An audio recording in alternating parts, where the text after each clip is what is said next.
Rain came down in silver threads that evening, turning the city's glass towers into shimmering ghosts. Inside Le Bleu, the most elegant restaurant on the coast, the scent of truffle butter and ocean salt mixed in the air like a melody. Waiters glided across the marble floor, balancing dishes worth more than a week's rent. And there, tucked in the farthest corner of the dining room, stood Ella Dawson. A shy waitress who had learned to make herself invisible in a world that barely noticed her. She'd been working at Le Bleu for only 3 months. Yet she already knew the rhythm of its chaos. The clinking glasses, the murmured conversations, the soft hum of the grand piano that always played something melancholic after 8 p.m. Ella wasn't just quiet, she was afraid of being seen. Her coworkers called her the ghost girl. Partly because of her pale complexion, partly because she never spoke unless spoken to. But that night she would be seen by someone who could change everything. The maitre d', a sleek man with a voice like silk, appeared at her side. "Ella," he said in a hushed tone. "Table 7, VP guests. Do not mess this up." She nodded quickly, wiping her trembling hands on her apron. Her eyes flicked toward table 7, a secluded booth where a man sat, his posture commanding yet effortless. Even from across the room, he exuded something magnetic. Power, the kind that filled the air like static. He wore a charcoal suit, no tie, with a watch that probably cost more than Ella's annual salary.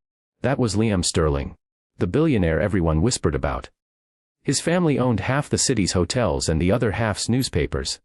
The tabloids called him the Silent Heir because he rarely gave interviews, rarely smiled, and almost never appeared in public without his mother, Evelyn Sterling, the woman sitting beside him tonight. Evelyn was elegant and graceful, with silver hair that caught the candlelight like frost. But there was something different about her presence. Something quieter, deeper. She was signing with her hands, her expressions animated and warm. Ella froze. Sign language, she knew it instantly. She'd spent 2 years volunteering at a community center for the deaf. One of the few places where she'd felt safe enough to speak, even if her words were silent. She watched, transfixed, as Evelyn's hands moved fluidly, expressing laughter, affection, and patience. Liam signed back, clumsy but earnest. It was clear he loved his mother deeply, but he wasn't fluent. Ella's heart fluttered painfully. The restaurant world had taught her that showing kindness was risky, that helping without being asked could cost her job. Yet something about Evelyn's kind smile, the gentle tilt of her head, called to her. As she approached with the menace, her hands trembled slightly. "Good evening," she whispered. But when she turned to Evelyn, instinct took over. She smiled and signed. "It's lovely to have you here tonight." Evelyn's eyes widened in surprise, and then, oh, how her face lit up. Her laughter was silent but radiant.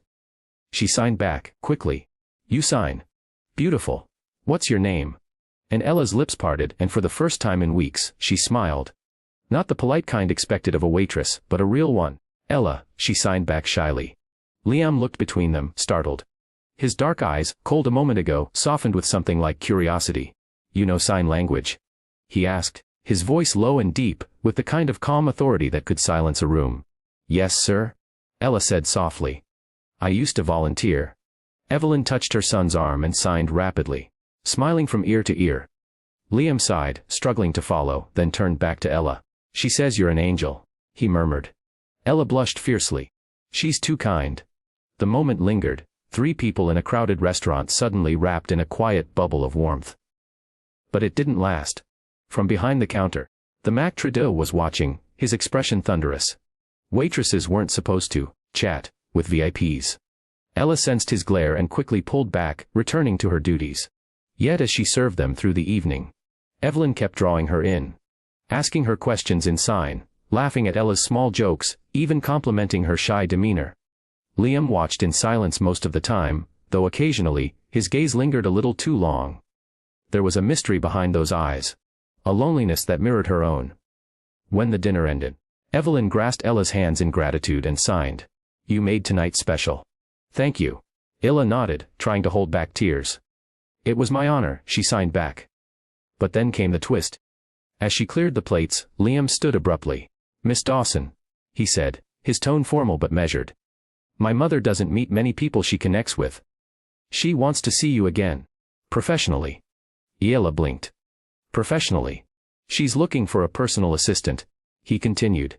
"Someone who can communicate with her easily. Someone she can trust." The room spun for a moment. An assistant? For a billionaire's mother, this couldn't be real. Evelyn was watching her expectantly, signing, "Please say yes. I need someone like you." Ella's throat tightened. Her life was small, predictable, built on fear and routine. Yet standing there, drenched in candlelight and disbelief, she felt something stirring. A chance. I'd be honored. She finally whispered. Evelyn clapped her hands in delight, and Liam smiled faintly. The first real smile she'd seen from him all night. But in that fleeting, beautiful moment, none of them knew that this simple decision, the kindness of a shy waitress and the warmth of a deaf mother, would soon unravel a storm of secrets, heartbreak, and redemption that would change all their lives forever. And before it was over, someone would be in tears for all the right reasons. And the wrong ones too. The next morning, Ella woke to the faint light of dawn spilling through her cracked window. The rain had stopped, but the city outside still looked washed and weary. She sat at the edge of her bed, staring at the folded napkin in her hands. The one Evelyn Sterling had signed before leaving La Mer Bleu. On it, written in elegant script, was a phone number and 3 simple words. "Please call me." It felt surreal. Just last night she'd been a faceless waitress, one mistake away from being fired. Now she was holding an invitation from one of the most powerful women in the country. Her heart fluttered with a mix of hope and dread. What if it was a misunderstanding? What if Evelyn had only meant it out of kindness? What if Liam regretted the offer? Her stomach twisted. The idea of entering the billionaire world felt like stepping into a place she didn't belong.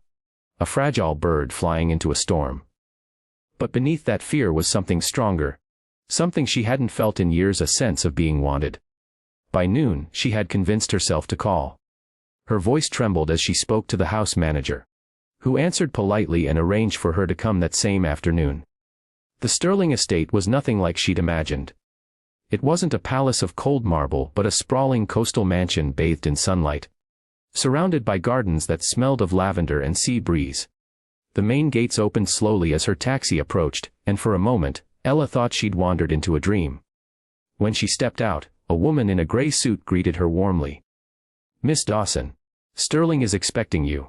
Inside, everything gleamed, art, light, and silence. The air carried the faint sound of waves crashing in the distance. The decor was elegant but lived in. Family photos lined the hallway, showing Evelyn and a younger Liam through the years, smiling, traveling, laughing. The sight of his smile in those photos made Ella pause. He looked different back then, lighter, freer. Then came Evelyn. The older woman entered the room with her hands already moving, her joy radiant. "You came," she signed, her expression glowing.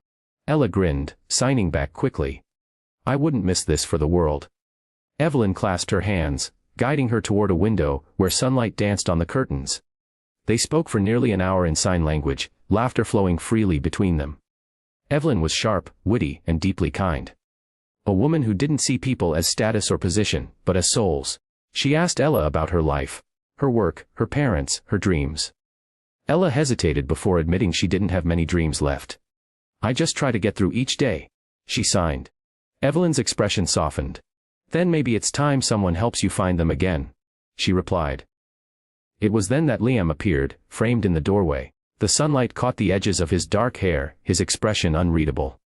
Dressed in a navy suit without a tie, he looked more relaxed than the night before. But there was still that quiet gravity about him, a presence that demanded attention even when he said nothing. "Mother," he greeted softly, then turned to Ella.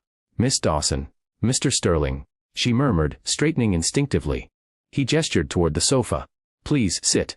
As she obeyed, Liam remained standing, his gaze focused on her. "You understand this position isn't a small one," he began. "My mother requires someone who not only understands her language, but her world. There will be travel, private events, confidentiality agreements. You'll be working closely with both of us." Ella nodded nervously. "I understand. You'd have to leave your current job immediately," he continued. "Would offer a full-time salary, housing on the property if you wish, and—" Evelyn interrupted him with rapid signing, smiling broadly. Liam sighed. "She says she'll handle the salary discussion, because she doesn't want me to scare you with numbers." That made Ella laugh softly, and even Liam's lips curved slightly. Evelyn reached over and took Ella's hands. "I trust you," she signed. "From the moment you smiled at me." The words hit Ella like sunlight breaking through clouds. She swallowed hard, her throat tight. "Thank you," she signed back. "I'll do my best." And just like that, the position was hers. The rest of the day passed in a blur. Touring the estate. Meeting the household staff, receiving her uniform and schedule.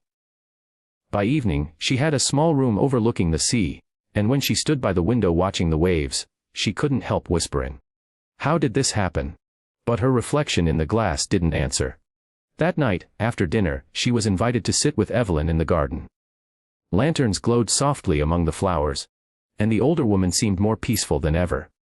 They signed as they walked, sharing stories about childhood, about the quiet beauty of soundless communication.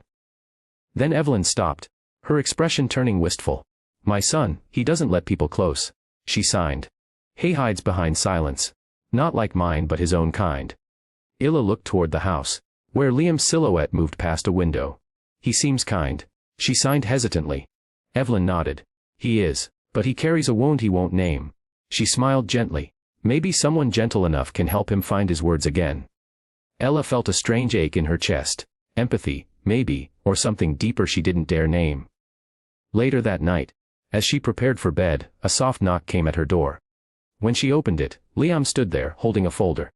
"I forgot to give you your schedule," he said, his tone measured. "Oh, thank you," she replied, taking it. He didn't leave immediately. His gaze lingered on her face, searching. "You made my mother very happy today," he said quietly. "That doesn't happen often." Ella smiled, unsure how to respond. "She made me happy too."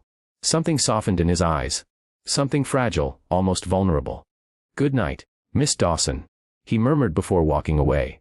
As she closed the door, her heart wouldn't stop racing. She leaned against it, exhaling shakily, unaware that this quiet, fleeting connection, the shared gratitude of two lonely souls, was only the beginning. Because beneath the calm waves of the Sterling estate, something deeper was waiting to surface. Following weeks unfolded like a dream Ella was afraid to wake from. Every morning, sunlight spilled across her small bedroom window, the sea whispering against the cliffs below. Her days were filled with warmth. Evelyn's laughter, the subtle rustle of handwritten notes, the graceful language of hands speaking truth without sound. She quickly fell into rhythm.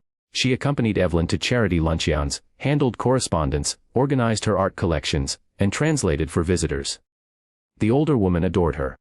"You move like kindness itself," Evelyn sighed one afternoon as they walked through the rose garden, the ocean wind teasing their hair.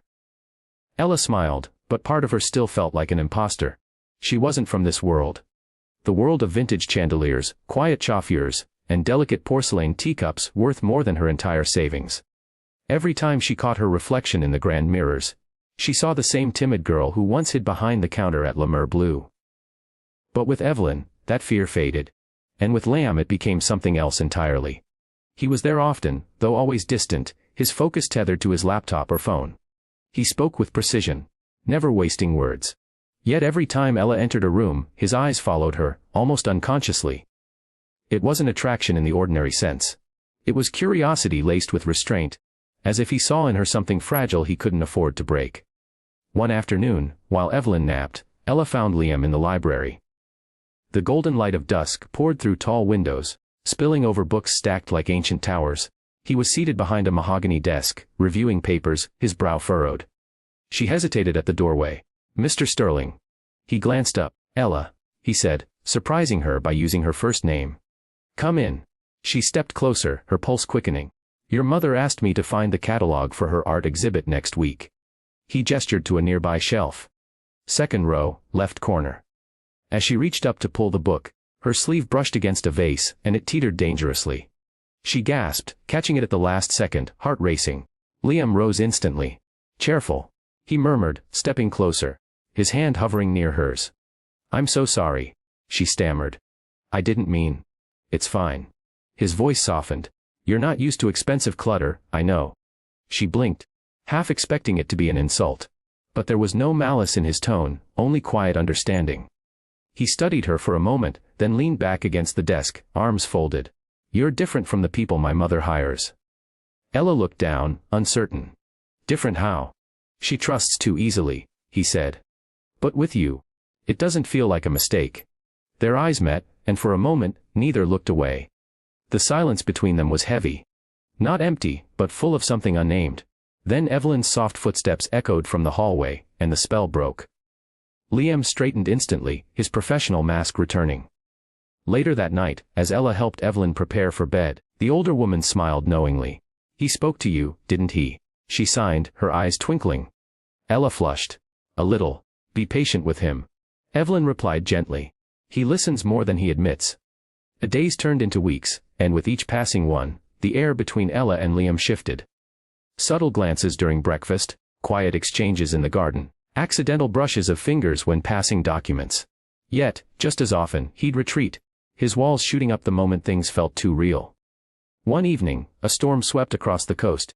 The waves roared like distant thunder, and rain lashed the windows. Evelyn had retired early, leaving Ella in the library to finish organizing correspondence. Liam entered quietly, holding a glass of scotch. "You're working late," he said. "I couldn't sleep," she replied, eyes on the letters. "The storm feels alive." He approached the window, staring into the darkness beyond. "When I was a kid, I used to think storms were my father's way of talking," he murmured. She turned to him, surprised. "Your father?" He nodded slowly. "He died when I was 10. A boating accident. My mother lost her hearing in the same incident. Trauma and shock, the doctors said. She calls it the silence he left behind." Ella's heart clenched. "I didn't know. Most people don't." He sipped his drink. "That's why she hates pity. And that's why I protect her the way I do." His voice trembled on that last word. Protect. It sounded less like duty and more like a plea. "She's lucky to have you," Ella said softly. He met her eyes then, something raw flickering behind his calm exterior. "Sometimes I wonder if I've protected her or trapped her." The wind howled against the glass.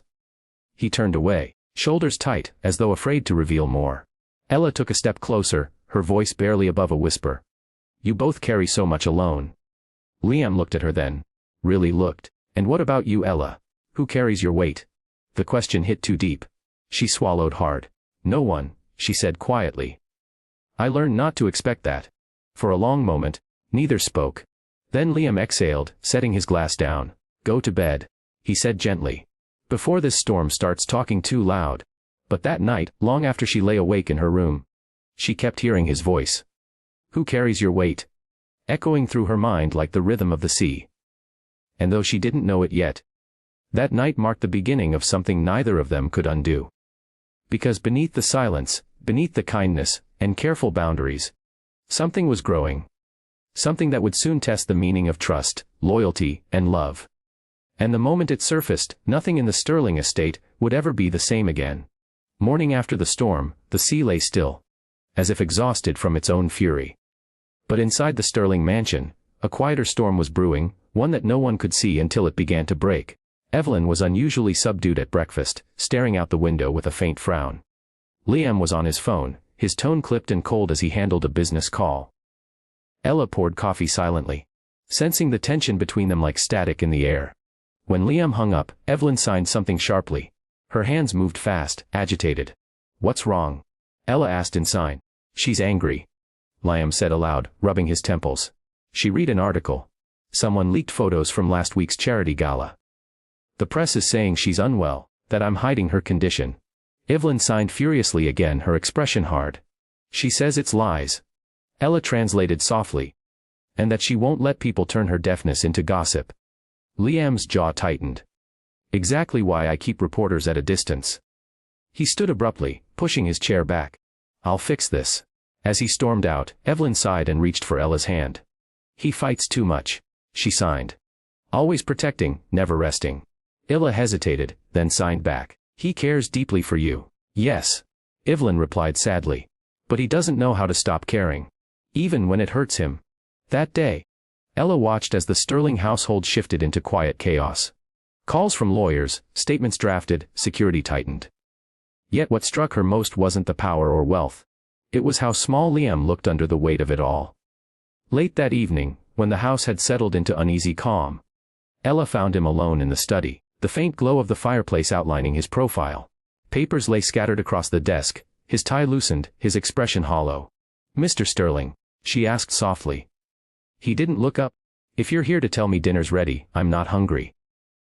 "I wasn't going to," she said, stepping closer. I just wanted to see if you're all right. He gave a short laugh. Tired, almost bitter. Do I look all right? No. She admitted. That honesty made him finally meet her eyes. For a moment, neither spoke. The silence between them wasn't awkward. It was thick with understanding, the kind that comes only from shared loneliness. I used to think money solved everything. Liam murmured, staring into the fire. But all it does is buy better disguises for pain. Illa's voice softened. Your mother doesn't need your perfection, Liam. She just needs you. He blinked, startled by the use of his name. No one in the staff ever said it so gently. You sound like her, he said quietly. You both think I can be fixed. I don't think you're broken, she replied. I think you're afraid of breaking. Something in him cracked then. Just slightly. He leaned back, his eyes glistening faintly in the firelight. You talk like you've seen things. I have. She said simply. Not your kind of pain, but enough to understand it. He studied her face, searching for what she wasn't saying. Who hurt you, Ella? She hesitated, her breath catching. My father, she whispered. After my mother died, he wasn't himself. The house was never quiet. I learned that silence is safer. Liam's gaze softened with something that wasn't pity but recognition. I'm sorry, he said. Don't be. That silence taught me how to listen. She murmured. A long pause followed, and then, without thinking, Liam reached out and took her hand. It was a hesitant, fleeting touch, but it felt like lightning. Thank you, he said, his voice rough. Ella's heart pounded in her chest. For what? For seeing me, he whispered. When everyone else only sees what I own. The air between them thickened with unspoken emotion. For one fragile second, she thought he might pull her closer. But then, as if waking from a dream, he withdrew his hand and stood abruptly. This can't happen, he said quietly. You work for my mother. I know, she said, her own voice trembling. It wasn't. He turned away, his shoulders tense. Good night, Ella. She wanted to say more, to tell him that she hadn't meant to cross a line, that it wasn't about him being her boss. It was about the way he looked at her like she mattered. But the words stayed locked in her throat. That night, she barely slept. Every time she closed her eyes, she saw the flicker of the fire, the sorrow in his eyes, the way his hand had felt in hers. The next morning, the household buzzed with preparation for an upcoming family dinner. A gathering of investors, distant relatives, and old friends of the Sterlings. Evelyn insisted Ella attend at her side as her interpreter. When the guests arrived, the mansion filled with laughter and clinking glasses. Liam moved gracefully through the crowd, greeting people with practiced charm. Yet every time his eyes found Ella across the room, something in his expression faltered. Like a man seeing a memory he couldn't let himself touch. Evelyn, meanwhile, watched the two of them with quiet intuition. She didn't miss the stolen glances, the tension beneath their polite smiles. She knew her son's heart better than anyone, and she knew it was no longer safe. That night, after the guests had gone, Evelyn asked Ella to walk with her. They moved through the moonlit garden, their footsteps soft against the stone path. My son is changing, Evelyn signed. You've awakened something in him. Ella's hands stilled. I never meant to, she signed quickly. He deserves someone stronger, someone from his world. Evelyn smiled gently. Maybe. But hearts don't speak the language of class or wealth, they speak in kindness. And yours speaks louder than any I've known. A tears welled in Ella's eyes. You've both given me more than I deserve. No, dear, Evelyn replied, touching her cheek tenderly. You've only begun to give back what we'd forgotten how to feel. But even as those words sank in, a shadow moved in the distance. One of the guests, lingering near the terrace, overhearing fragments of their silent exchange. A camera clicked quietly. And just like that, the fragile piece they'd built was about to shatter.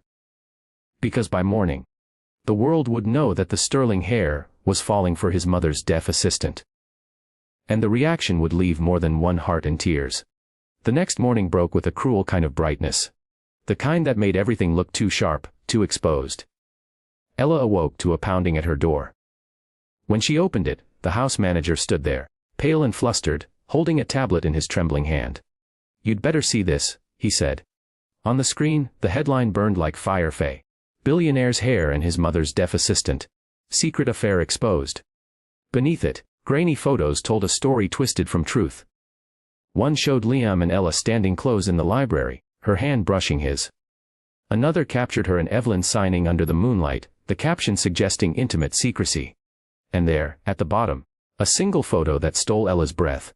Liam looking at her with tenderness, firelight glinting behind him. Her knees went weak. "No," she whispered. "That's not what it looks like." But the damage was already done. Within hours, the Sterling mansion became a fortress of noise. Reporters at the gates, phones ringing nonstop, publicists shouting orders. Ella tried to stay invisible, but whispers followed her everywhere. The waitress who trapped a billionaire. The poor girl playing saint. The scandal that made Evelyn Sterling a headline again. By noon, Liam had vanished into his office, refusing to see anyone. Evelyn, though furious at the media, remained calm. She found Ella trembling in the corridor and pulled her close, signing, "Do not run. They will twist your silence into guilt." A tears burned behind Ella's eyes. "But they're saying things that aren't true," she signed. Evelyn smiled sadly. "Truth doesn't matter to them. But it matters to us." Before Ella could respond, Liam appeared. His face was hard, unreadable. "Mother." "Ella, come to the study." The room was dim, heavy with tension. Newspapers lay across the table. Liam's jaw was clenched so tightly that his cheekbones seemed carved from stone. "They won't stop," he said, voice low. "Our PR team wants a statement denying any relationship. They suggest suspending you from your position until this dies down." Ella froze. "Suspend me. It's temporary," he said quickly, but his tone wavered. "Until the noise settles. I'll handle your pay and housing." "No," Evelyn interrupted sharply, signing furiously. "You will not punish her for kindness." Liam turned to her, his voice rising. "Mother, the company is at stake. Investors are calling, the board's demanding answers. They're saying you're being manipulated." Evelyn's hands shook as she signed. "Manipulated. By compassion." He exhaled, running a hand through his hair. "This isn't about compassion. It's about perception." The Ella watched them, heart pounding. The room felt too small, the air too tight. "Mr. Sterling," she began softly, "if it helps your family I can leave." Liam turned sharply toward her, eyes wide.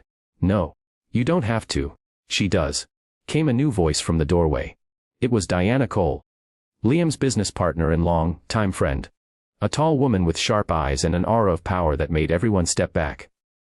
She strode into the room, heels clicking like judgment. "The board's already voting on an emergency motion," she said coolly. "They want this girl gone before she drags your mother's reputation into ruin." Evelyn rose, fury flashing in her eyes. "She's done nothing wrong," she signed.